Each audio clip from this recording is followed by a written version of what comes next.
Está no ar a edição número 9 do Livrescast, o podcast do Livres. Os assuntos em destaque no Brasil e no mundo comentados sob o olhar da liberdade. E as novidades do único movimento político brasileiro que defende a liberdade por inteiro, na economia e nos costumes. Nós vamos renovar a política para levar liberdade às pessoas que mais precisam. Eu sou Mano Ferreira. E eu sou Mari Ghiseline. Pelo site eusoulivres.org, iTunes, Google Podcasts e youtube.com/livres, esse é o Livrescast que está no ar.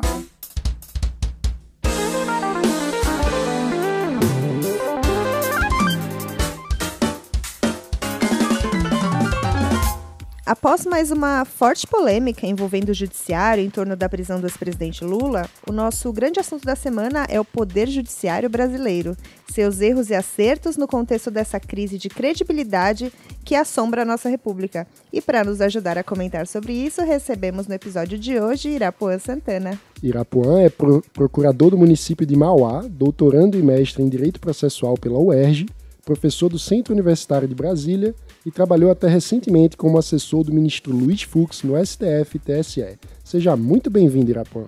Eu agradeço aí pela oportunidade de poder conversar um pouco com o Livres a respeito de um tema que eu acho que movimentou e vai movimentar ainda bastante coisa daqui até o final das eleições. E qual é o seu destaque inicial? O destaque inicial fica a cargo de uma questão curiosa, né? Que foi que o Sindicato dos Trabalhadores da Fiat entrou de greve por causa dos altos salários pagos ao Cristiano Ronaldo nessa transferência dele do Real Madrid para a Juventus. Foi bem divertido, né? Será que a Caixa vai querer entrar em greve quando o Corinthians fizer algo do gênero? Olha, eu acho que é bom você não dar muita ideia, porque por muito menos eles já estão fazendo greve, né? Pois é. E com a gente também, substituindo o nosso produtor Vitor Naia, o Catatal, que está adoentado. Desejamos aqui nossas melhoras ao nosso Catatal. Recebemos o nosso também produtor Eric Emiliano. Muito bem-vindo, Eric. Obrigado, mano. Obrigado, Mari. Bom, começar falando para todo mundo me seguir, né, nas redes sociais, Twitter e Instagram, em @ericconck_emi de Emiliano. E meu destaque do dia vai para uma fala maravilhosa do Marcelo Freixo no Twitter, com toda essa questão do impeachment do Crivella. Ele disse: nem todo impeachment é golpe. Crivella foi eleito democraticamente, mas agora cometeu crime de responsabilidade e improbidade administrativa. #fora Crivella. Isso foi muito bom.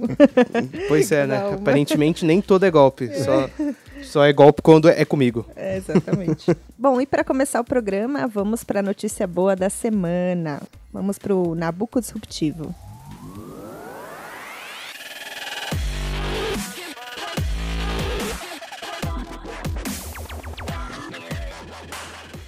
O mundo todo acompanhou o drama do time de futebol infantil que ficou vários dias preso junto ao seu treinador numa caverna na Tailândia.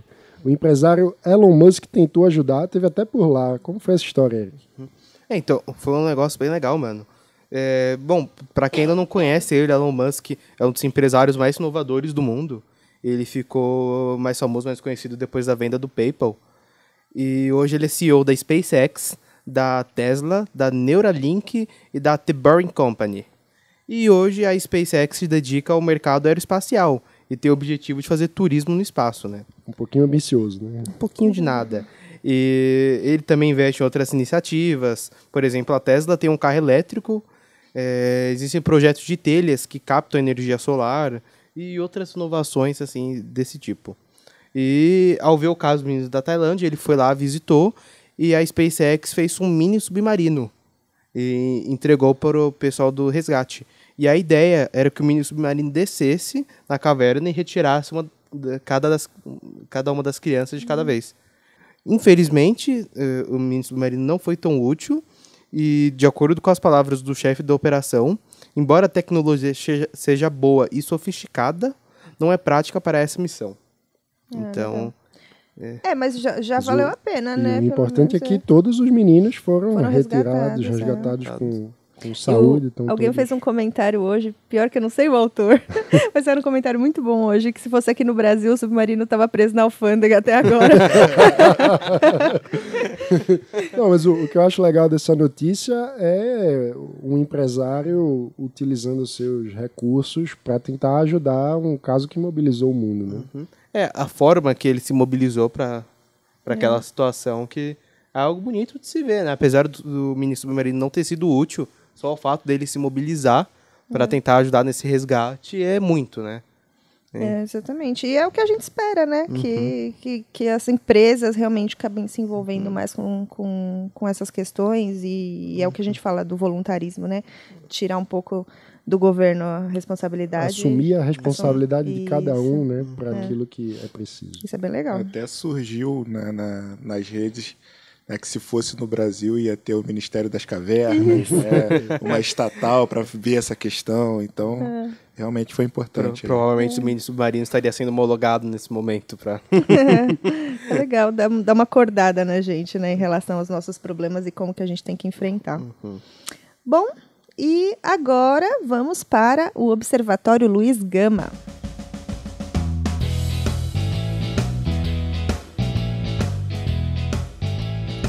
Não tinha como ser diferente hoje, né, Mari? O destaque do Observatório Luiz Gama vai para o papelão do desembargador Rogério Favretto, plantonista do TRF-4. O que é que vale destacar nessa história, Eric? Bom, assim, foi uma situação totalmente bizarra, né? Favretto, num belo domingo, determinou a soltura do ex-presidente Lula, passando por cima das decisões anteriores, né, como do próprio TRF-4, também do STJ e do STF, que já tinham analisado o processo e algumas outras petições de habeas corpus.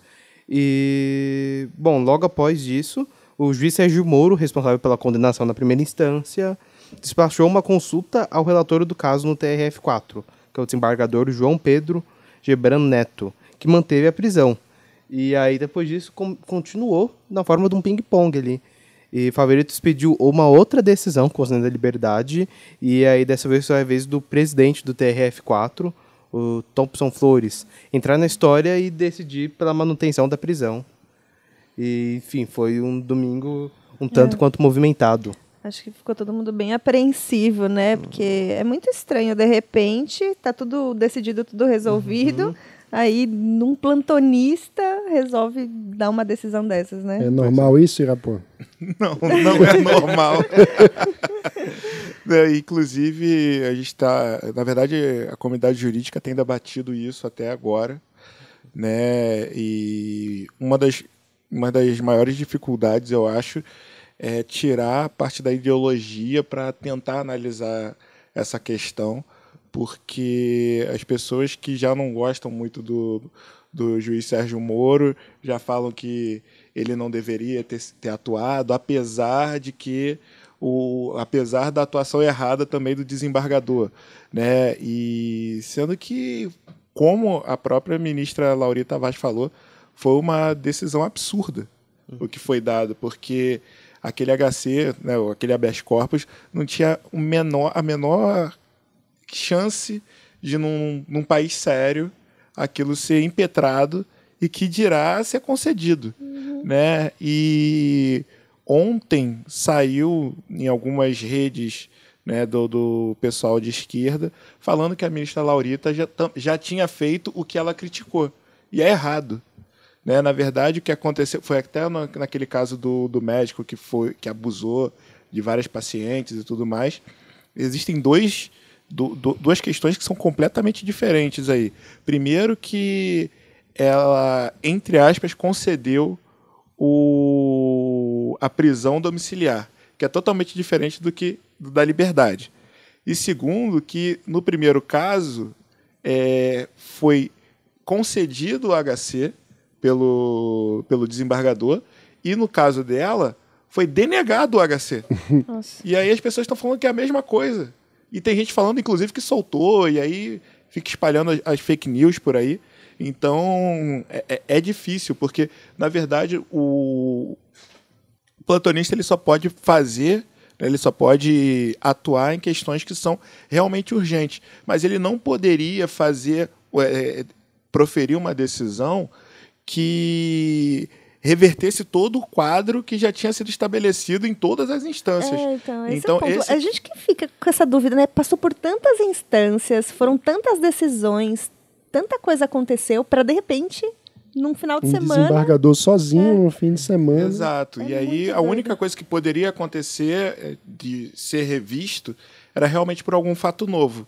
E aí o fato novo que foi utilizado era dele ser pré-candidato. O que é patético, né? Que não é nada novo. E tá na decisão da ministra Laurita que eu acho que ela foi extremamente feliz nessa decisão dela. O Lula é pré-candidato à presidência desde 89. Exatamente.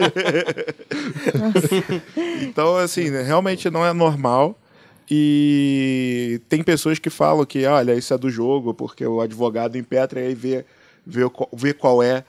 Eu, particularmente, acho que não é por aí. Inclusive, existe uma reforma dentro do processo, especificamente foi no processo civil, mas que tem também as suas influências para os outros ramos do direito processual, que é da boa-fé, né? E isso aí manifesta a má-fé. Inclusive, a procuradora-geral Raquel Dodge entrou com um pedido para verificação da atuação do desembargador nesse caso. Né? Então, realmente foi um caso muito, muito excêntrico. Eu falei, ainda que ele fosse aposentado compulsoriamente, para ele ia ser de boa, porque ele ia receber uma aposentadoria. Que triste, né? Pensão pro resto da vida. Nessas horas eu penso, poxa vida, se eu quiser eu faço um monte de coisa errada, porque aí eu tô lá de boa depois, eu vou ter um salário super bom.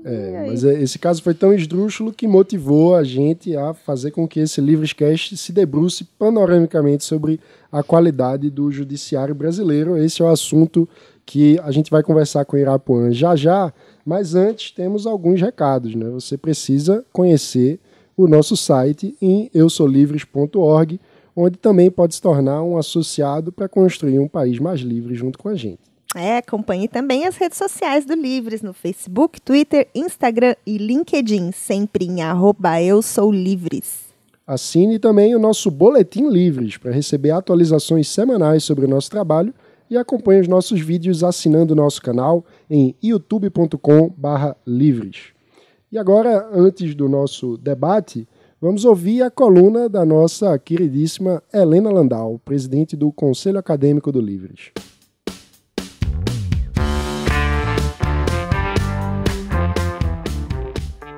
Mais uma semana de muita notícia, muita informação e muita confusão. Além da Copa, além do Favreto, e agora temos a votação no Congresso Nacional de ontem, nas vésperas do recesso, que simplesmente ignorou a crise fiscal por que passa o Brasil e resolveu fazer bondade com o chapéu alheio, porque quem é que vai pagar as contas que os nossos digníssimos parlamentares inventaram? É manutenção de desoneração para setores que não precisam, irrelevantes do ponto de vista da cadeia econômica. É na hora de aprovar o projeto de lei que vai facilitar a venda das empresas distribuidoras de energia. Resolveram perdoar as dívidas dos maus pagadores, né? O pior é que essa benesse dos populistas para aumentar também a tarifa social para 70 kW, na realidade vai beneficiar também os investidores, né? É um tiro da esquerda que beneficia o investidor. Porque não fosse isso, tivesse mantido a tarifa social nos padrões normais, os investidores teriam que correr atrás para compensar as perdas técnicas para recuperar a inadimplência. Agora ele não precisa, né?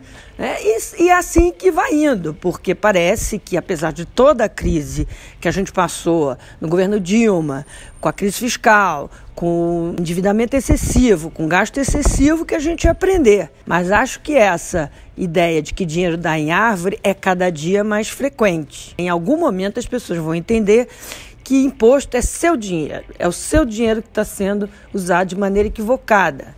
Além do que se fosse só no Congresso, estava bom, né? Mas o Judiciário continua aprontando. Um desembargador usar seu cargo para fazer uma brincadeira processual. A sorte que a firmeza das mulheres, Laurita Vaz, Raquel Dodge e a nossa juíza Carolina, acabou com essa brincadeira de a gente fingir que um pré-candidato ou não, de dentro da cadeia, possa participar da corrida eleitoral não é só dentro da cadeia, é condenado em segunda instância com 80 recursos, confirmado nos tribunais superiores. E a ficha limpa serve para quê? A ficha limpa é clara, não dá para ter dúvida. Condenado em segunda instância não pode concorrer, não pode exercer o cargo. Então, eu acho que, além da questão do Lula ter que ficar claro, seria muito bom se o TSE também caçasse todas essas liminares que confundem a cabeça da população. Por que um prefeito pode e o outro não pode, né?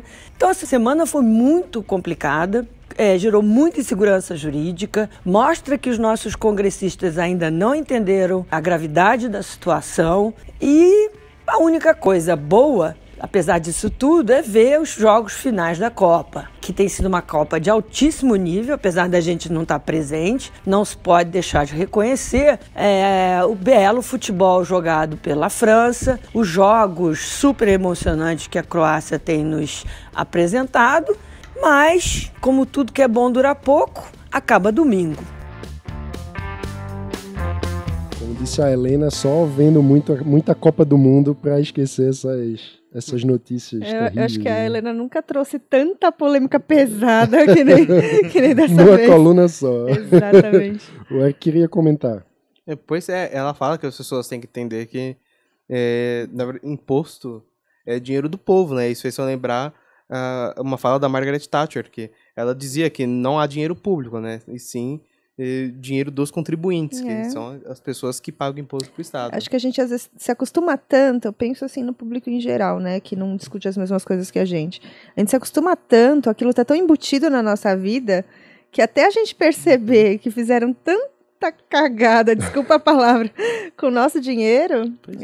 Agora, Irapuã, essa questão da ficha limpa, realmente parece que as pessoas estão ignorando a lei, né? O Datafolha faz pesquisa sondando a intenção de voto para Lula. O que é que você acha dessa história? Você como liminar, você consegue concorrer, né? Então, apesar dele ser inelegível, não se tira a possibilidade dele de concorrer. E aí ele concorre por conta e risco dele. É uma assimetria estranhíssima da lei, né? Você não pode ser eleito, mas você pode concorrer. Sim, porque eventualmente pode acontecer alguma coisa que dentro do judiciário, na hora o TSE possa ver e aí abrir alguma exceção. Porque, na verdade, isso é a regra, né? A regra é da concorribilidade, né? E aí a exceção é justamente essa perda desse direito. E aí, muitas vezes existem recursos que chegam até o TSE e que aí o TSE consegue reverter o caso. E isso aconteceu muito nas últimas eleições de prefeitos na verdade, de candidatos a prefeitos que concorreram por conta e risco, e aí conseguiam reverter e aí contabilizar os votos.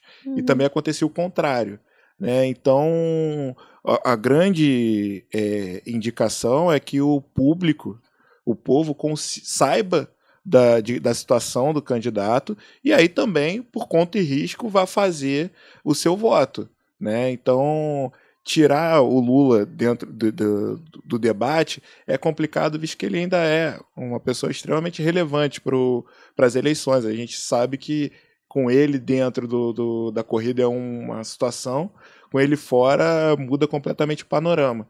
Então, eu acho que para os veículos de comunicação e para as pesquisas, realmente é relevante colocar.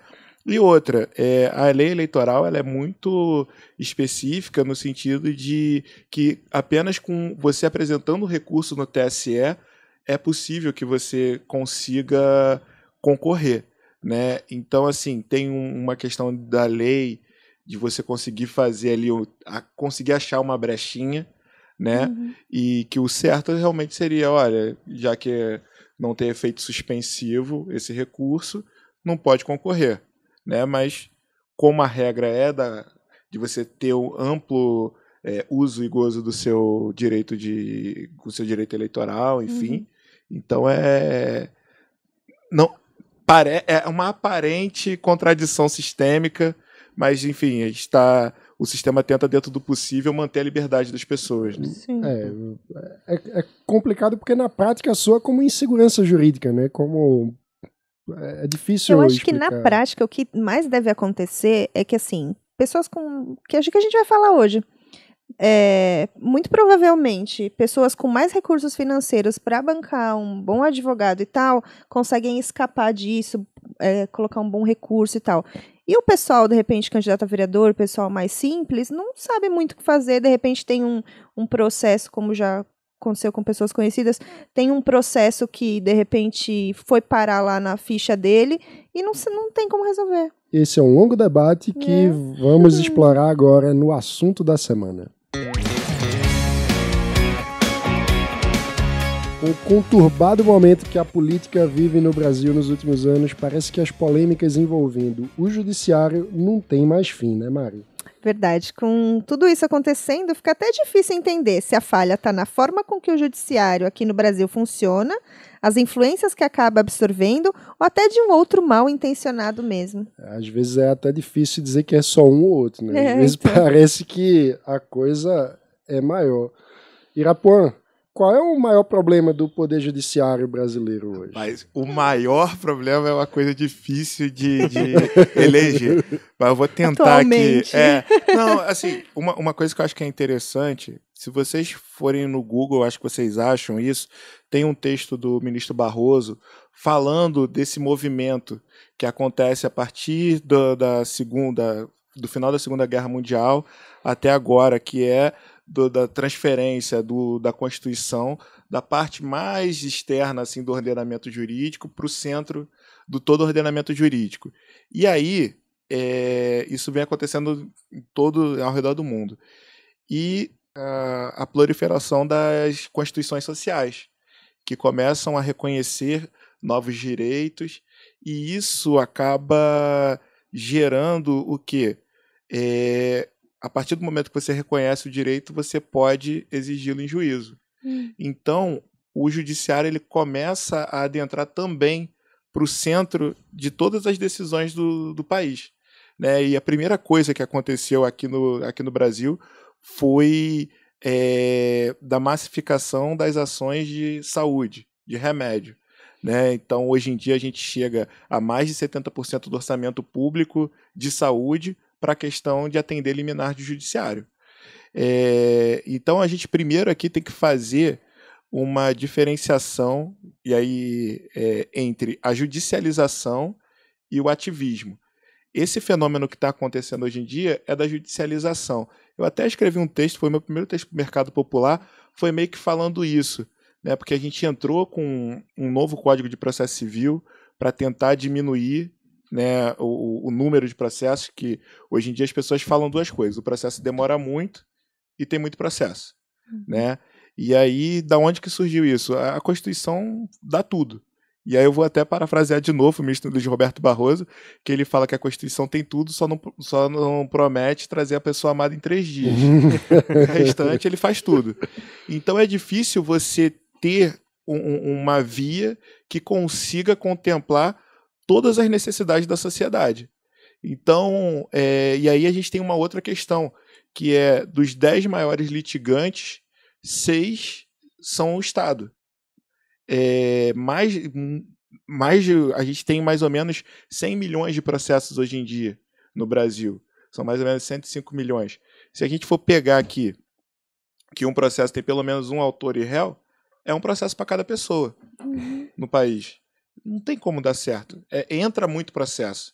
E aí, eu acho que hoje em dia é o que, pelo menos o direito processual, tenta estudar um pouco, essa superlitigância. E aí algumas pessoas falam sobre cultura do litígio, mas se a Constituição deixa tudo. Você acha que é um reflexo um pouco da cultura excessivamente estatista? Uma alma de colocar o Estado na resolução de qualquer questão. Paternalismo mesmo, né? O paternalismo, a sensação de que é isso que você estava querendo dizer? Sim, porque parece que as pessoas estão recorrendo tanto ao Estado, né? Quer dizer que tem uma crença de que o Estado vai resolver seus problemas de um jeito... Mas se a Constituição te promete direito à saúde, aí você não tem dinheiro para o remédio, você vai exigir da Constituição.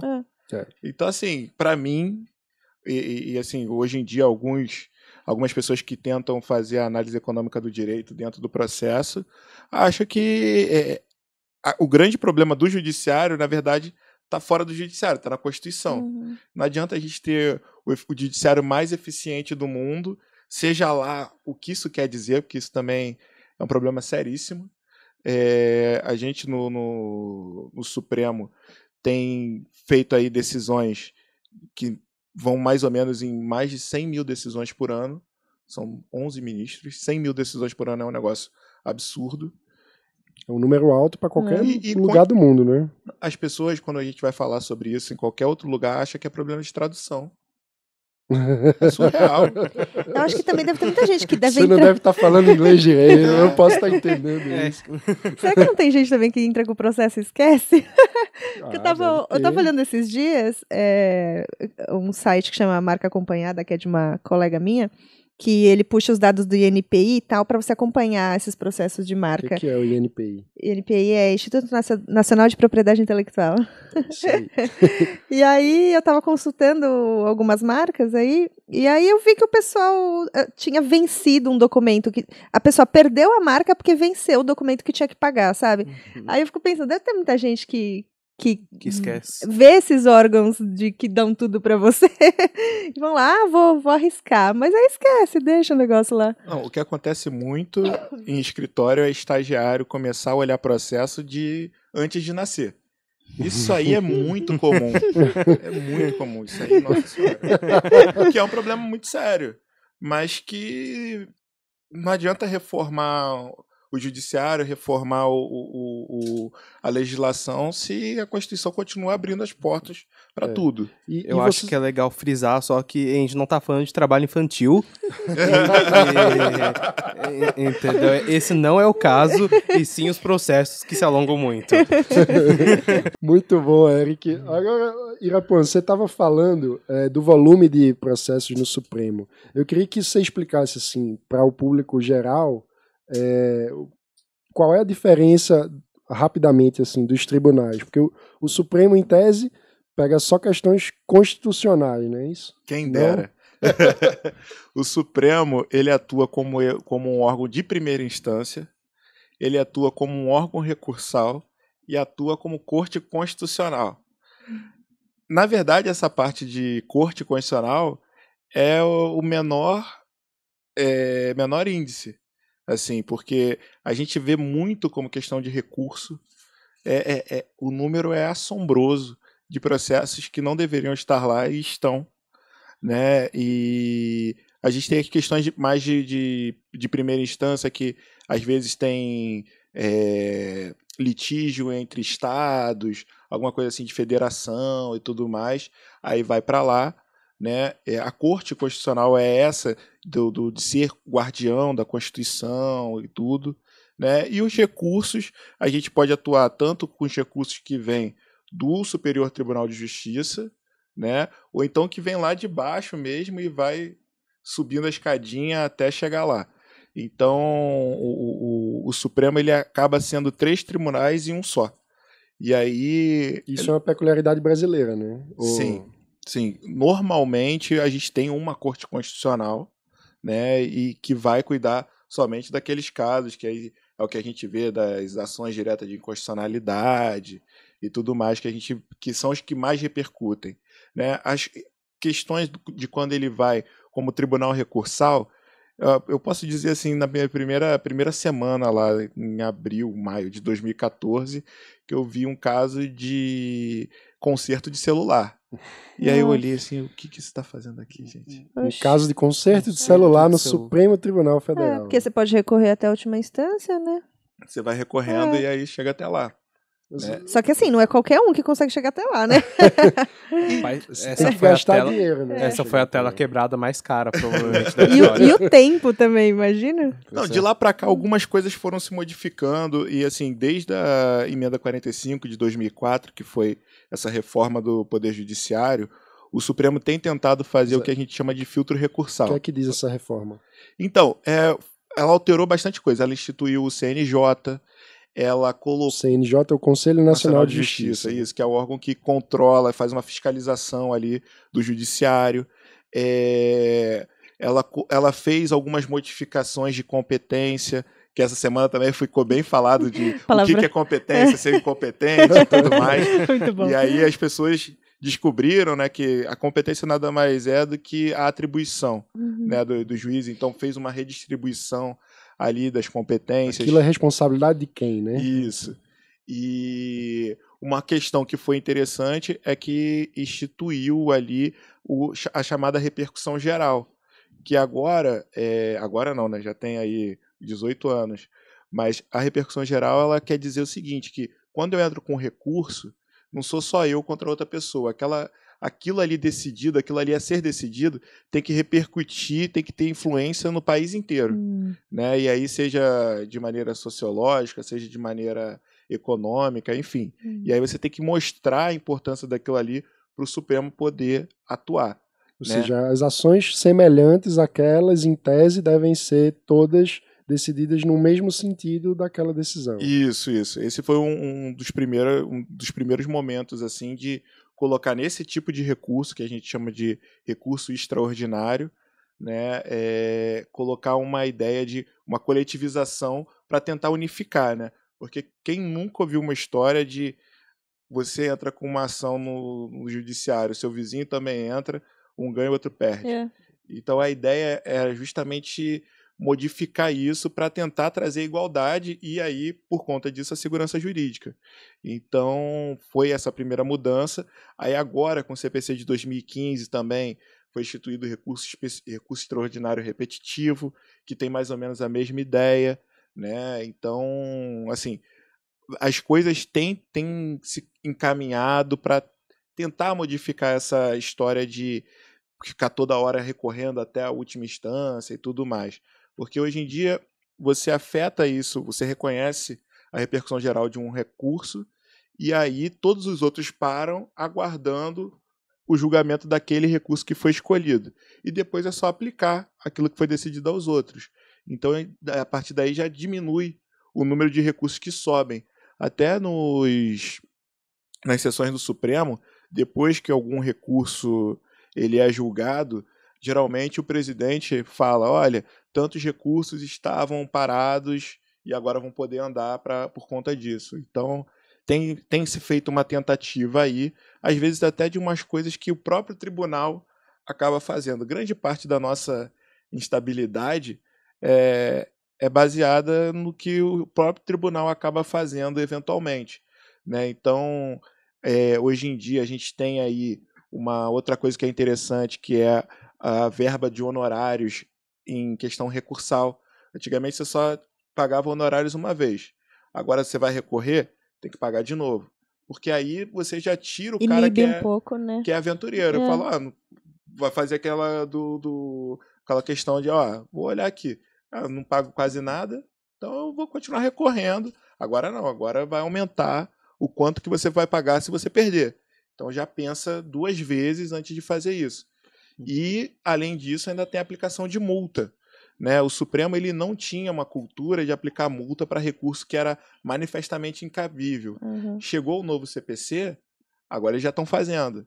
Então, de uma certa forma... Tipo esse caso aí do Lula, você acha que levaria multa? Esse caso do Lula, ele tem uma peculiaridade porque o habeas corpus, ele é gratuito. Tá. Mas se fosse um recurso... Mas você pode entrar quantas vezes quiser com a habeas corpus, porque a quantidade de vezes que o Lula entrou é um negócio assombroso. O pessoal estava falando que pode ser, a gente não tem essa informação confirmada, mas que pode ser que tenha tido mais de 140 pedidos semelhantes. É porque a habeas corpus qualquer um pode entrar. Então, as pessoas podem se organizar no país inteiro para ficar fazendo isso. Nossa. Entendeu? Então, realmente... Se de um lado a gente tem que abrir as portas realmente do judiciário, porque isso é um problema no mundo inteiro do custo do processo. O custo do processo é um negócio realmente relevante. E aí o Brasil, como um país pobre, ele tem que oportunizar as pessoas pobres chegarem até o judiciário. Por outro, tem esse tipo de abuso. Mas aí... Devia ter talvez uma focalização desse benefício, né? Mas aí que tá, no país em que você consegue, eventualmente, uma decisão favorável de um pedido absurdo, Isso é que fomenta.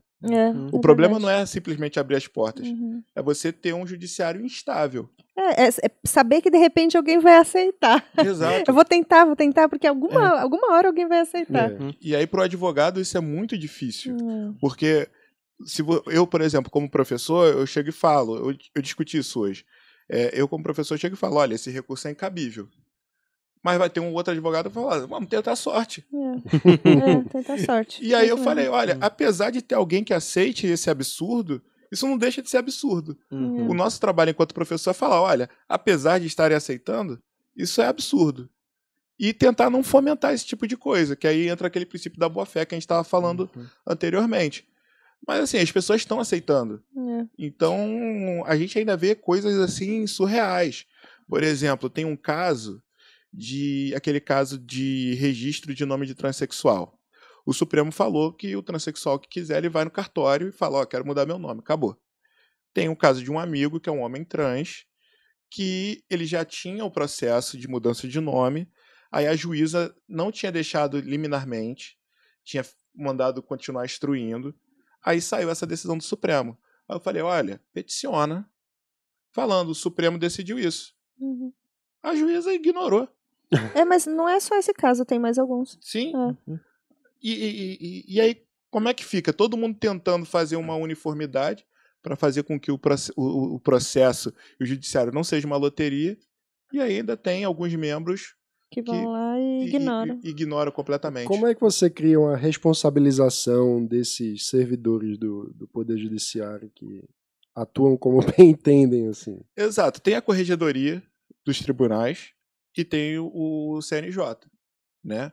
Nesses casos ainda que tem uma determinação direta do Supremo ou do STJ em determinado sentido, e aí o juiz de primeira instância ou de segunda instância não aplica, você tem um outro mecanismo que é chamado de reclamação, aí no caso para o Supremo é reclamação constitucional, que aí você vai direto.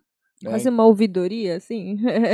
Mais ou menos, porque nesse caso você está focando em consertar aquela decisão que está dissonante do Supremo.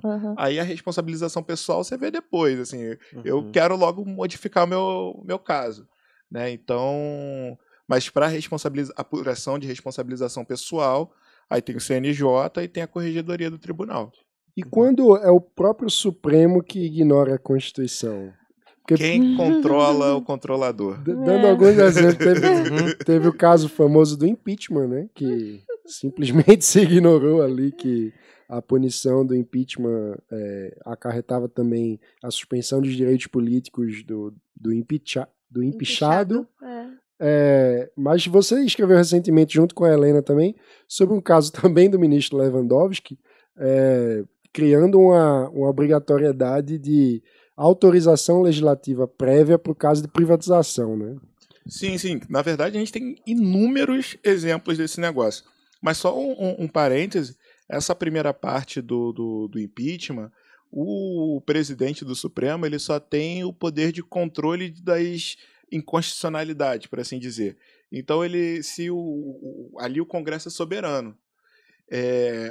O presidente do Supremo ele só está olhando o procedimento. Então, o que foi decidido no mérito é coisa do Congresso, aí seria uma interferência indevida do Supremo no Congresso. Então, nesse caso especificamente, o ministro Lewandowski não poderia fazer nada. Com relação a essa outra questão, olha, o interessante é que o ministro Lewandowski ele disse, mas não disse. Por quê? Ele fala que a privatização ela só pode ser iniciada a partir da existência de uma lei. Até aí, o Supremo também disse isso. O problema está mais nas entrelinhas do que o que ele efetivamente disse na decisão. Porque ele falou um negócio que o Supremo já tinha dito, então até aí nada, mas ele vem construindo uma narrativa de que existe um processo de desestatização e que isso pode acarretar o caos na economia e aquela coisa toda. Isso sim é complicado. Outra coisa que foi complicada foi ele utilizar um trecho de um voto falando uma coisa que, na verdade, não era bem aquilo. Né? O ministro Eros Grau, quando ele estava... Desculpa, o ministro Sepúlveda Pertence estava falando que ele tinha uma posição pessoal de que precisava de uma lei específica para cada caso. Mas que, naquele caso específico ali, ele reconhecia que a maioria divergia dele e ele estava se dobrando à maioria. Então ele não aplicava a posição pessoal dele, que já tinha sido vencido em diversos outros casos.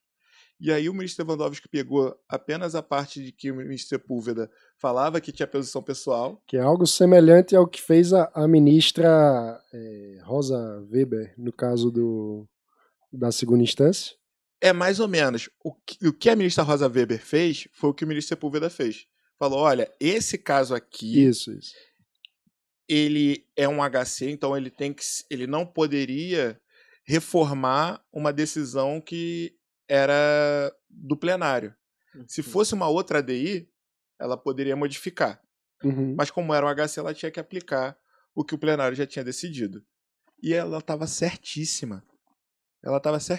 Ainda que seja estranho para a gente falar sobre isso, para quem não é do direito, ainda que seja muito estranho, ela falar, olha, eu tenho uma posição, eu poderia mudar, mas eu não vou mudar. A posição do Supremo, naquele momento, é possível prisão após a segunda instância. O HC, ele só serve para modificar um negócio que seja absurdo. Como é que é absurdo você reconhecer uma decisão que está aplicando justamente a decisão do Supremo, que é majoritária naquela vez? Não tem como. Então, assim, o que o ministro Sepúlveda fez é o que a ministra Rosa fez, que acontece sempre. É muito normal o ministro do Supremo falar, olha, eu tenho essa posição pessoal, mas a jurisprudência do tribunal é no outro sentido, aplico no outro sentido. Pronto. Isso é muito normal. No TSE, o ministro Fux faz isso sempre. Enfim, não é uma coisa só dela. Mas tudo ganha uma dimensão imensa quando a gente fala do Lula, do PT, enfim. Até para aproveitar esse gancho, a gente entrou nessa questão da prisão em segunda instância. Eu não sei como que é nos outros países, mas no Brasil a gente defende, acho que questão de direitos humanos mesmo, o amplo direito à defesa, né? Então, a partir do momento que você foi condenado em segunda instância e de repente, diferente do que acontece nos outros países e tal, aqui no Brasil ainda tem esse último recurso. Você acha que esse último recurso, ele está dentro do que seria aceitável ou ele acaba sendo um capricho? Assim? Só uma coisa, já que a gente está falando sobre isso, vamos antes ouvir o áudio enviado pelo nosso amigo Rodrigo Saraiva Marinho, coordenador jurídico do Livres.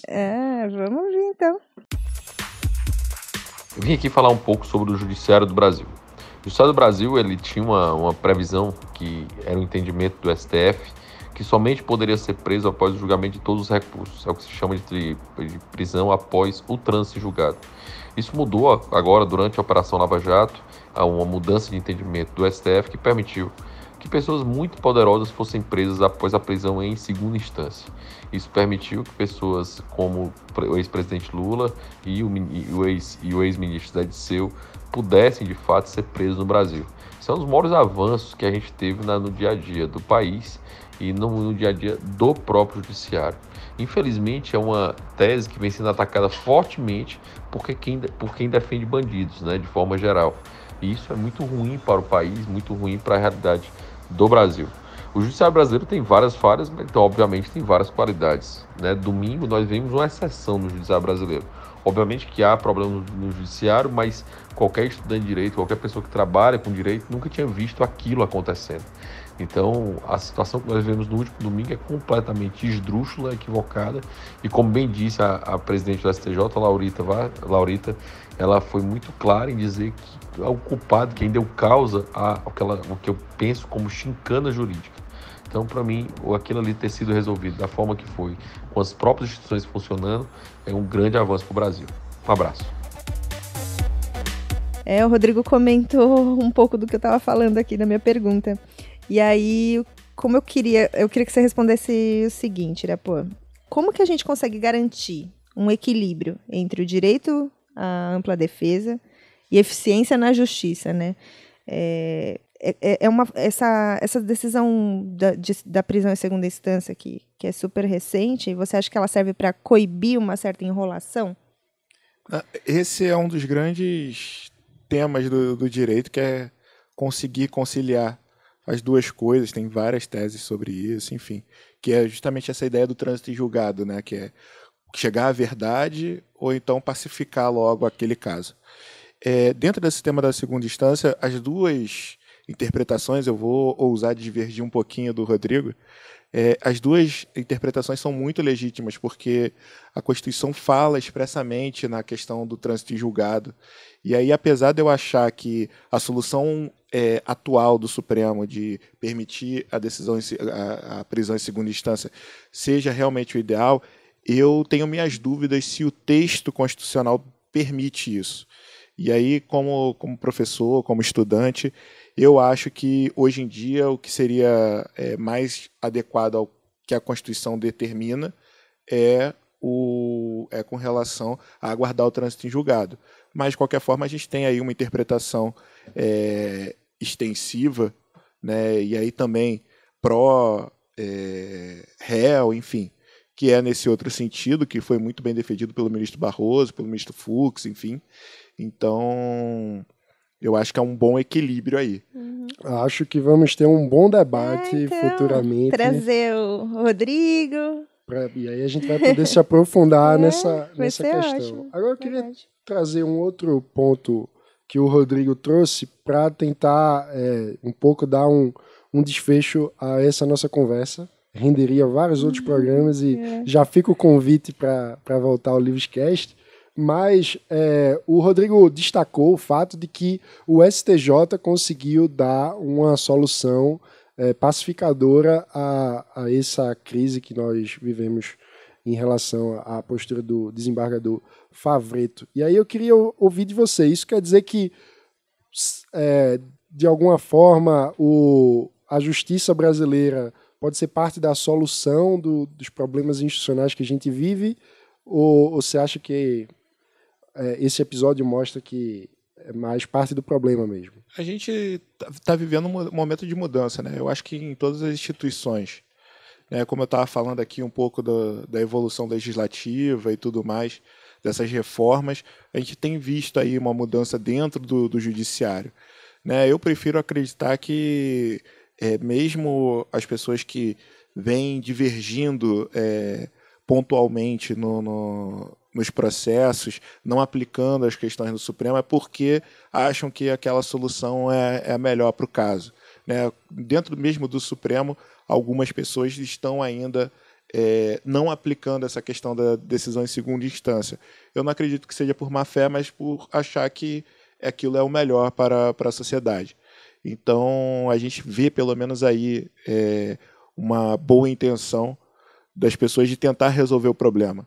Então, é meio que saber que as pessoas estão todo mundo tentando efetivamente fazer isso e que problemas e resistência vão ser encontradas, mas pelo menos nesse caso do Lula, teve aí a ministra Laurita, que eu acho que matou a pau, mandou muito bem, de verdade, e eu acho que acende a esperança, sim. Muito bom papo, Irapuã. Já fica o convite para novos Livrescasts aprofundando as questões do nosso poder judiciário. Tenho várias dúvidas ainda para tirar. Pode contar comigo, eu estou sempre por aí, como eu falei, agora que eu estou de mudança aqui para São Paulo. Estou aí com vocês. Vai ser maravilhoso contar com sua companhia entre nós. E chegando ao fim do programa, vamos para o nosso Momento Merquior.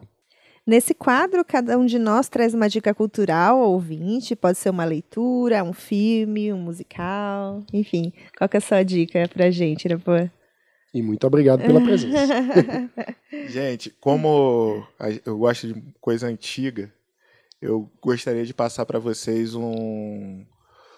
para vocês procurarem no YouTube o Copa 7, que é um grupo de samba-balanço que dá para dançar gafieira. Se vocês não ainda se renderam a esse ritmo, por favor, adentrem nesse mundo que é muito bacana. Propaganda carioca no Livroscast. Como que é? Copa 7? Copa 7. Muito Pensei bom, que era muito envolvido bom. com Copa, alguma coisa do gênero. Futebol já ia me animar. É. Né? Bom, pra quem gostou daquele climinha de Copa, mas não ficou muito satisfeito com o resultado, tem uma exposição muito boa que tá rolando no Museu do Futebol, chama A Primeira Estrela, o Brasil na Copa de 1958. Tinha um tal de Pelé surgindo. Isso, tinha o Pelé e tinha um tal de Garrincha. 17 anos fazendo gol em Copa do Mundo no final. 2, um deles visto até hoje. Uhum. Então. E, bom, o Museu do Futebol preparou essa exposição temporária que aborda toda essa simbologia do futebol pra gente. E fala também sobre esse primeiro título que levou o Brasil a ser o que é hoje, né? Que é o maior campeão de todos. E, bom, é uma experiência bem legal, tem bastante coisa no meio dessa exposição, só que ela é temporária, então é bom todo mundo ficar atento, que só vai até o dia 9 de setembro. E tá rolando no Museu do Futebol, que fica no estádio do Pacaembu. Muito bom, Eric. A minha dica vai ser, puxando para a literatura, os 114 anos de Pablo Neruda, poeta chileno que ganhou o Prêmio Nobel de 1971. Então fica como recomendação o clássico Nasci para Nascer, lançado em 1977. Bom, e a minha dica vai para o Festival Risadaria. A 9ª edição do Risadaria está de volta. Esse festival ele acontece entre os dias 6 de julho e 5 de agosto de 2018. Ele reúne mais de 170 artistas e grupos humorísticos brasileiros ao longo de 31 dias em 13 endereços diferentes da cidade. Para adultos, crianças e tem evento pago, gratuito, tem atrações né? Eric? gratuitas, tem algumas pagas. Existem algumas que são feitas, por exemplo, em bares, onde você não paga a entrada, né? Você paga só o corvete. Tem risadaria para todos os gostos. E o bom é porque a gente, todo mundo ficou triste com a Copa, né? Então agora vamos dar risada. Dá uma risadinha. É um festival que eu gosto muito. Ele geralmente alegra a gente nesses meses frios de São Paulo, que é julho e agosto. Dá uma aquecidinha no coração. É ótimo. Um pouquinho de frevo para aquecer. Mas com isso chegamos ao final da edição número 9 do Livroscast. Com produção de Vitor Naia, Gustavo Gobi, Bruno Holanda e Eric Emiliano, todos sob o comando de Lucas Lira. Trabalhos técnicos e edição de Soli Makoviak. E apresentação de Mano Ferreira e Mari Ghiseline. Estaremos de volta na próxima semana. Acompanhe as nossas redes sociais no Facebook, Twitter, Instagram e LinkedIn, sempre em @eusoulivres, e assine o nosso canal no youtube.com/livres. Envie a sua opinião, crítica ou comentário para o e-mail livrescast@eusoulivres.org. Ou também através do nosso fórum exclusivo para associados. E se você ainda não se associou, acesse o nosso site em eusoulivres.org/participe, faça o cadastro e entre para o único movimento político brasileiro que defende a liberdade por inteiro, na economia e nos costumes. Até a próxima! Escolha ser livres.